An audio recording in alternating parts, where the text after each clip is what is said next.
कि उत्तरी इराक की रहने वाली एक यजीदी लड़की की जुबानी उसी की कहानी है, जिसकी मां को आईसिस ने अनजान जगह पर मारकर दफना दिया, भाई को सैकड़ों पुरुषों के साथ मौत के घाट उतार दिया, उसकी बहन और भतीजी के साथ बलात्कार किया गया।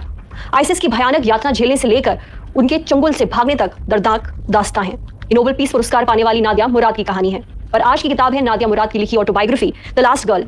इसका हिंदी अनुवाद किया है आशुतोष गर्ग ने और किताब को छापा है मंजुल प्रकाशन ने। नादिया यजीदी धर्म से ताल्लुक रखती हैं। यजीदी जो ना ही मुसलमान है और ना ही यहूदी धर्म के हैं, ये एक पुराने विचार पर आधारित धर्म है। कुछ लोगों ने इसका मौखिक प्रचार किया। इस धर्म में ग्रीक विचारक अरस्तु से लेकर इस्लाम और यहूदी धर्म के कुछ तत्व शामिल हैं। कुल मिलाकर ये बिल्कुल ही अलग धर्म है। नादिया की कहानी शुरू होती है उत्तरी इराक के सिंजर पहाड़ियों की तलहटी में बसे कोचो नाम के गांव से। ये 200 यजीदी परिवारों का गांव है। 2014 में आईसिस ने उत्तरी इराक पे बसे गांव कोचो पर हमला किया। इसके बाद 21 बरस की नादिया की जिंदगी पूरी तरह बिखर गई। आईसिस के आतंकियों ने गांव पर हमला किया, पुरुषों और महिलाओं को अलग कर दिया।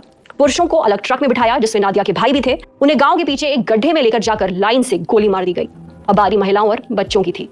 शादीशुदा महिलाओं और उनके बच्चों को अलग ट्रक और कुंवारी लड़कियों को अलग ट्रक में बिठाया गया। कुंवारी लड़कियों को लेकर ट्रक उस वक्त आईसिस की राजधानी मोसुल की तरफ बढ़ा और उसके आगे नादिया के साथ जो हुआ, उस यातना का पहला पड़ाव नादिया को ट्रक में ही झेलना पड़ा। अबू बटाट, उसका हाथ और नादिया का शरीर, ये सिर्फ शुरुआत थी। रास्ते भर आतंकी अबू बटाट नादिया के साथ सवार सभी लड़कियों के साथ यही हरकत करता रहा। नादिया से बर्दाश्त नहीं हुआ तो उसने चिल्लाकर प्रतिरोध किया। नादिया को देख बाकी लड़कियों ने भी चिल्लाना शुरू किया। आतंकी अबू बटाट थोड़ा डर गया। उसने चुप होने की धमकी दी। फिर भी लड़कियां चुप नहीं हुई तो गाड़ी रोककर पीछे चल रही गाड़ी से वो एक दूसरे आतंकी को ले आया। उसका नाम नफा था। उसने आते ही पूछा कि चिल्ला क्यों रही हो। नादिया ने अबू बटाट की तरफ इशारा करते हुए कहा, ये बार बार अपना हाथ हमारी छाती पर रखता है, हमें गलत तरीके से पकड़ता है और हमारा पीछा नहीं छोड़ रहा। नफा ने कुटिल मुस्कान के साथ कहा, क्या लगता है तुम लोगों को यहाँ क्यों लाया गया है? दरअसल सभी लड़कियों को सबाया बनाने के लिए लाया गया था। सबाया शब्द का इस्तेमाल आईसिस के आतंकी उन उम्र की लड़कियों के लिए करते थे जिन्हें खरीद बेचकर सेक्स स्लेव बनाया जाता था। नफा सब मौसुल पहुंच चुकी थी। सभी लड़कियों को एक घर ले जाया गया। यहाँ पर उन्हें बाजार में बेचा जाना था, जहाँ उन्हें नीच नास्ते कहा जा रहा था। थोड़ी देर बाद नादिया को बाकी लड़कियों से अलग किया जाता है और उसे दूसरे कमरे में ले जाया जाता है, जहाँ आतंकी अबू बटाट और नफा पहले से मौजूद थे। वो नादिया को ट्रक में चिल्लाने के लिए सबक सिखाना चाहते थे। आतंकी नफा बोला, तुम्हारा कोई ईमान नहीं है, तुम एक सबाया हो और अब इस्लामिक स्टेट के साथ ऐसे रहने की आदत डाल लो। इतना बोल उसने नादिया के मुंह पर थूक दिया। अबू बटाट ने सिगरेट निकाली और जलाकर नफा को दे दी।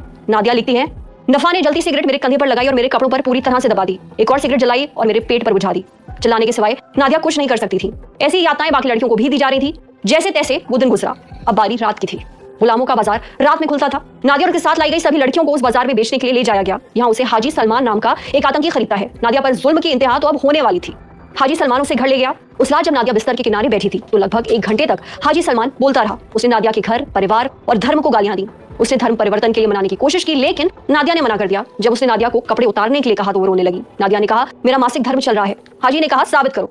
नादिया को कपड़े उतार कर ये करना भी पड़ा। उस रात हाजी सलमान ने बलात्कार तो नहीं किया, पर वो रात भर नादिया को छूता रहा।